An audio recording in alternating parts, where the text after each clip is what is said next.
Hello friends, welcome to शिक्षा site. तो आज मैं टीजीटी और जो पीजीटी के स्टूडेंट हैं उनके लिए हिस्ट्री का प्रैक्टिस सेट लेके आई हूँ। तो उन सभी के लिए ये प्रैक्टिस सेट बहुत ज़्यादा इंपॉर्टेंट होने वाली है, क्योंकि इस प्रैक्टिस सेट में मैंने प्रीवियस ईयर क्वेश्चन पेपर का भी क्वेश्चंस जो है वो उनका समावेश किया है। तो उनके लिए ये जो प्रैक्टिस सेट है वो बहुत ज़्यादा इंपॉर्टेंट होगी। तो आप वीडियो को शुरू से लेकर लास्ट तक देखेंगे तो, और अगर आप कहीं पे नोट करते जाते हैं, अगर रिवीजन भी कर लेते हैं एग्ज़ाम के एक दो दिन पहले, तो वो आपके लिए बेहतर होगा। तो सबसे पहले देख लेते हैं कि पहला क्वेश्चन कौन सा है। मौर्य काल में अनाज का क्या पैमाना था। क्वेश्चन है मौर्य काल में अनाज का क्या पैमाना था। ऑप्शन है अरत्नी, निवर्तन और थर्ड ऑप्शन है द्रोण। इनमें से कोई नहीं। तो जैसा कि आप लोग जानते हैं कि अरत्नी जो है वो वर्षा मापक था। मौर्य काल में अरत्नी का उपयोग जो है वो वर्षा मापक के लिए किया जाता था, और जो निवर्तन है इसका जो उपयोग था वो भू मापने के लिए किया जाता था। इसके बाद बचा द्रोण। द्रोण का उपयोग जो है वो अनाज का पैमाना था। मौर्य काल में द्रोण का उपयोग जो है वो अनाज मापने के लिए किया जाता है। जो गांव के लोग होंगे वो लोग जानते होंगे कि अभी भी गांवों में दौरी जो है वो इसी से रिलेटेड है। फिर इसके बाद अगला क्वेश्चन है निम्नलिखित पत्रिका समाचार पत्रों में कौन सी पत्रिका समाचार पत्र डॉक्टर भीमराव से संबंधित नहीं है। जागृति, मूक नायक, बहिष्कृत भारत या जनता। तो सबसे पहले इसका करेक्ट जो ऑप्शन है वो बताने से पहले आपको एक ट्रिक बता दें कि अगर आप इसमें मूक जनता ने समता के लिए प्रबुद्ध भारत का बहिष्कार किया, मूक जनता ने समता के लिए प्रबुद्ध भारत का बहिष्कार किया, तो मूक जनता ने तो मूक नायक हो जाएगा, और बहिष्कार किया बहिष्कृत भारत, जनता ने तो ये हो जाएगा। ये तीनों ऑप्शन भीमराव अंबेडकर के समाचार पत्र और पत्रिका का इस ट्रिक में समावेश है। जो जागृति है ये डॉक्टर भीमराव अंबेडकर का वो पत्र एवं समाचार पत्र नहीं है, तो ये इसका ऑप्शन करेक्ट हो जाएगा। तो इसका पहला जो ऑप्शन है वो सही है। मौर्य काल का प्रधान सिक्का कौन सा था। निष्क या पण। यहाँ पे पण होना चाहिए था, तो पण जो है वो करेक्ट हो जाएगा। मापक, कांकड़ी, ये सब तीनों ऑप्शन ये गलत हैं, पण इसका सही हो जाएगा। फिर इसके बाद उत्तर भारत के निम्नलिखित मंदिरों में किसका शिखर द्रविड़ शैली का है। उड़ीसा का महाबलेश्वर मंदिर, वाराणसी का कर्दमेश्वर मंदिर, और थर्ड ऑप्शन है खजुराहो का पार्श्वनाथ मंदिर, ग्वालियर का वेली मंदिर। तो इसका जो करेक्ट ऑप्शन है वो है ग्वालियर का वेली मंदिर। और जितने भी लोग इस समय देख रहे हैं उनको पता होगा कि भारत में जो है वो 3 शैलियाँ हैं, नागर शैली, वेसर शैली और द्रविड़ शैली।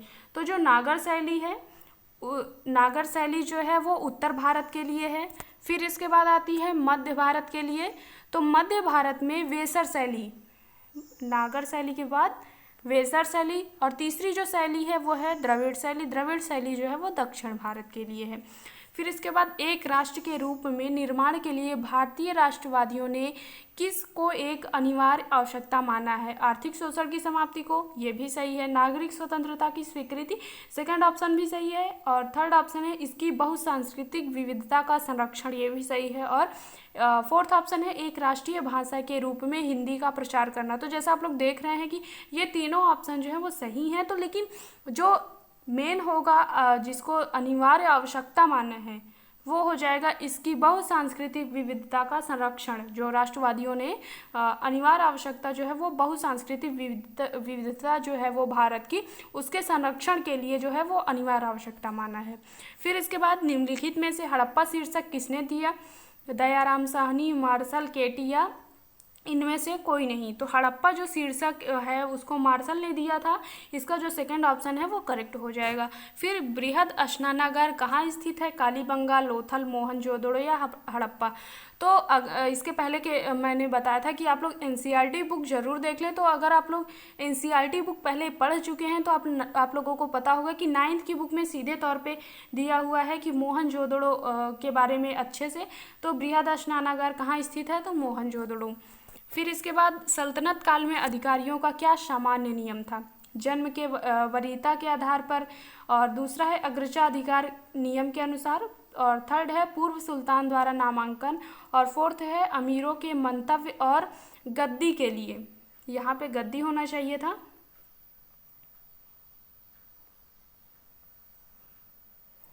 गद्दी के लिए दावेदार व्यक्ति को अपनी शक्ति एवं क्षमता की योग्यता। तो इसका जो फोर्थ ऑप्शन है, अमीरों के मंतव्य और गद्दी के लिए दावेदार व्यक्ति को अपनी शक्ति एवं क्षमता की योग्यता, ये सल्तनत काल के अधिकारी जो थे उनका सामान्य नियम था। और फिर अगला क्वेश्चन है, भारतीय जनता को किसने कहा था तुम वीर बनो, साहसी बनो, हिम्मत करो, इस बात पर गर्व करो कि तुम एक भारतीय हो? राजा राम मोहन राय ने कहा था, या विवेकानंद, दयानंद सरस्वती, या महादेव गोविंद ने? तो जो तुम वीर बनो, साहसी बनो, ये जो लाइन है ये सीधे तौर पे विवेकानंद ने कहा था, तुम भारतीय हो इस बात पर गर्व करो। तो इसका जो सेकंड ऑप्शन है वो करेक्ट हो जाएगा। फिर इसके बाद है, राष्ट्रीय कांग्रेस की पहली महिला अध्यक्ष कौन थी? सरोजनी नायडू, सुचेता कृपलानी, राजकुमारी अमृत कौर और एनी बेसेंट। तो इस लगभग लोगों को इसका ऑप्शन जो है वो सही जो आंसर है वो पता होगा, एनी बेसेंट। लेकिन इसमें जो खास बात है वो है कि अगर आपसे पूछा जाए कि राष्ट्रीय कांग्रेस की जब इसका अधिवेशन हुआ था तो कौन से सन में हुआ था, तो आप लोग सीधे तौर पे बता देंगे कि जब एनी बेसेंट पहली महिला अध्यक्ष बनी तो 1917 में बनी थी और कलकत्ता में इसका अधिवेशन हुआ था। फिर इसके बाद है, तमसो माह ज्योतिर्गमय, या हमें अंधकार से प्रकाश की ओर ले चलो, या निम्नलिखित में से किस उपनिषद में आता है? छांदोग्य, मांडुक्य, मुंडक या बृहदारण्यक? तो इसका जो फोर्थ ऑप्शन है वो करेक्ट हो जाएगा। तमसो माह ज्योतिर्गमय, ये जो है वो बृहदारण्यक में आता है। फिर इसके बाद है, भारतीय इतिहास के संदर्भ में निम्नलिखित में से कौन भावी बुद्ध है जो संसार की रक्षा हेतु अवतरित होंगे? तो सीधे तौर पे ये मैत्रेय के संदर्भ में है, और जो भावी बुद्ध हैं जो संसार के रक्षा हेतु अवतरित होंगे। फिर इसके बाद है, चैत्य क्या है? बौद्ध का पूजा स्थल, बौद्ध अनुयायियों का निवास स्थल, ए और बी इनमें से कोई नहीं। तो इसका जो थर्ड ऑप्शन है वो करेक्ट हो जाएगा, बौद्ध का पूजा स्थल है और बौद्ध अनुयायियों का निवास स्थल है। फिर इसके बाद है, उर्दू कवि जो द्वितीय और तृतीय गोलमेज सम्मेलन दोनों के प्रतिनिधि थे, अरुणा आसफ अली, मोहम्मद इकबाल खान, अब्दुल गफ्फार खान, या जो फोर्थ ऑप्शन है अहमद। तो इसमें सीधे तौर पे जो मोहम्मद इकबाल ऑप्शन है वो करेक्ट हो जाएगा। और दूसरा सबसे मेन बात है कि दूसरा जो है गोलमेज सम्मेलन कहाँ हुआ था, ये भी आपसे पूछा जा सकता है। तो सीधे तौर पे आप बता देंगे कि जो गोलमेज सम्मेलन हुआ था वो लंदन में हुआ था। और गोलमेज सम्मेलन के जो प्रतिनिधि थे, जो कवि थे, तो मोहम्मद इकबाल, इसका सेकंड ऑप्शन सही है। और ये कहाँ हुआ था? लंदन में हुआ था। फिर इसके बाद, ऋग्वेद की 1/4 ऋचाएँ डैश को निर्देशित करती हैं? रुद्र को, मारुत को, असी को, या इंद्र को?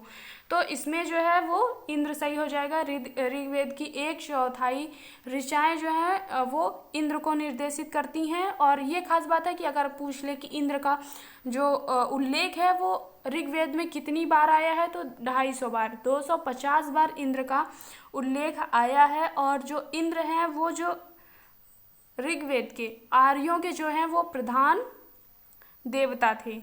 अगर पूछा जाता है कि ऋग्वेद के प्रधान देवता कौन थे, तो इसमें भी आप इंद्र को ही टिक करेंगे। फिर इसके बाद, जैन धर्म में एक पृथक संप्रदाय के रूप में श्वेतांबर की स्थापना में पारित हुई राजगृह वल्लभी, उज्जैन, या सांची? तो वल्लभी जो है वो सही हो जाएगा। लेकिन अगर आयोग की आंसर की है उसमें जो है वल्लभी को सही माना गया है।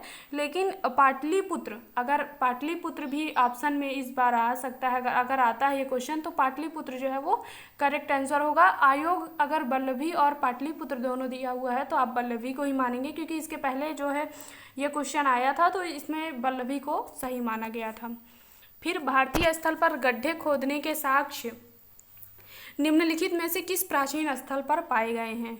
तो ऑप्शन है लोथल और कालीबंगन, बुर्जहोम और रंगपुर, रूपर और रंगपुर, कालीबंगन और सुलकोट। तो बुर्जहोम और रंगपुर जो है वो इसका सही ऑप्शन हो जाएगा। और 1860 में जो है इसका 1860 में इसके जो साक्ष्य मिले हैं वो 1860 में मिले हैं। किस सन में मिला है ये भी आपको बताते चल रहे हैं। और फिर इसके बाद है, प्रशस्ति का अर्थ है, यह एक शिलालेख है, यह एक किताब है, यह एक दांत की तस्करी पर एक राजसी चार्टर है, राजा की स्तुति। तो इसका जो करेक्ट ऑप्शन है वो है राजा की स्तुति। तो अक्सर लोग पूछेंगे कि मैम राजा की स्तुति क्या है, तो आपको बता दें कि राजा के द्वारा जो किए गए महान कार्यों का जिसमें उल्लेख किया जाता था वो है राजा की स्तुति। तो प्रशस्ति का अर्थ है कि जो राजा के द्वारा किए गए महान कार्यों का जिसमें उल्लेख हो वो प्रशस्ति है। फिर इसके बाद निम्नलिखित में से कौन सा सही युग में नहीं है? एलोरा गुफाएं राष्ट्रकूट, महाबलीपुरम पल्लव और खजुराहो चंदेल, एलिफेंटा गुफाएं जो है वो मौर्यकाल। तो इसका जो करेक्ट ऑप्शन हो जाएगा वो फोर्थ हो जाएगा, एलिफेंटा गुफाएं ये मौर्यकाल की नहीं हैं। फिर इसके बाद जीवक किस राजा का राजवैद्य था? प्रघोत, उदयन, अशोक या बिंबिसार। तो जो जीवक था वो बिंबिसार का राजवैद्य नहीं था। फिर इसके बाद है भारतीय राष्ट्रीय कांग्रेस के लाहौर अधिवेशन 1929 के अध्यक्ष थे? अब्दुल कलाम, राजेंद्र प्रसाद, सुभाष चंद्र बोस या जवाहरलाल नेहरू। तो सबसे पहले आपको बता दें कि ये जो क्वेश्चन है ये 2013 में पूछा जा चुका है और इम्पॉर्टेंट भी है क्योंकि इससे रिलेटेड करके क्वेश्चन पूछ सकते हैं। तो इसका जो क्वेश्चन है भारतीय राष्ट्रीय कांग्रेस के लाहौर अधिवेशन के अध्यक्ष जो थे वो जवाहरलाल नेहरू थे। फिर इसके बाद है दिल्ली का कौन सा सुल्तान अशोक स्तंभ को दिल्ली से लाया था? तो ऑप्शन है फिरोज शाह, जलालुद्दीन खिलजी, मोहम्मद बिन तुगलक या मोहम्मद गौरी। इसका जो करेक्ट आंसर हो जाएगा वो हो जाएगा फिरोज शाह। जो अशोक स्तंभ को दिल्ली से लाने वाला जो सुल्तान था वो फिरोज शाह था। सती प्रथा पर पाबंदी किसने लगाई थी? लॉर्ड वारेन हेस्टिंग्स ने, लॉर्ड कर्जन ने, लॉर्ड विलियम बेंटिक ने या लॉर्ड कैनिंग ने। तो इस लगभग लोगों को ये पता होगा कि ये लॉर्ड विलियम बेंटिक ने जो है वो सती प्रथा पर पाबंदी लगाई थी और ये क्वेश्चन भी 2013 में पूछा जा चुका है, प्रीवियस ईयर क्वेश्चन है ये। और फिर इसके बाद है तुर्को आगमन के साथ किस भाषा का आरंभ हुआ था? उर्दू, अरबी, हिंदुस्तानी या फारसी। तो इसके लिए आप लोग एक ट्रिक याद कर सकते हैं, टैफ याद कर लेंगे तो टैफ से टी से हो जाएगा तुर्कों की जो मूल भाषा थी वो थी तुर्की और जो धार्मिक भाषा जो उनकी धार्मिक भाषा थी वो थी अरबी। सीधे तौर पे ये देखिए ये तुर्की की हो जाएगी मूल भाषा और जो एफ है फारसी भाषा वो हो जाएगी प्रशासनिक। तो सीधे तौर पे यहाँ पे पूछा है कि प्रारंभ किसका मतलब आगमन के साथ भाषा का आरंभ हुआ, तो ये फारसी इसका जो ऑप्शन है वो करेक्ट हो जाएगा। आप लोग इसे टैब से याद कर सकते हैं। जो इनकी मूल भाषा थी वो तुर्की थी, धार्मिक भाषा अरबी थी और प्रशासनिक भाषा जो थी वो फारसी थी। फिर इसके बाद इतिहासकारों ने किसे प्रथम सुल्तान माना है? मोहम्मद बिन कासिम, मोहम्मद गजनवी, मोहम्मद गौरी या इनमें से कोई नहीं। तो मोहम्मद गजनवी जो है वो मोहम्मद गजनवी को इतिहासकारों ने प्रथम सुल्तान माना है। तो सेकंड ऑप्शन इसका करेक्ट हो जाएगा।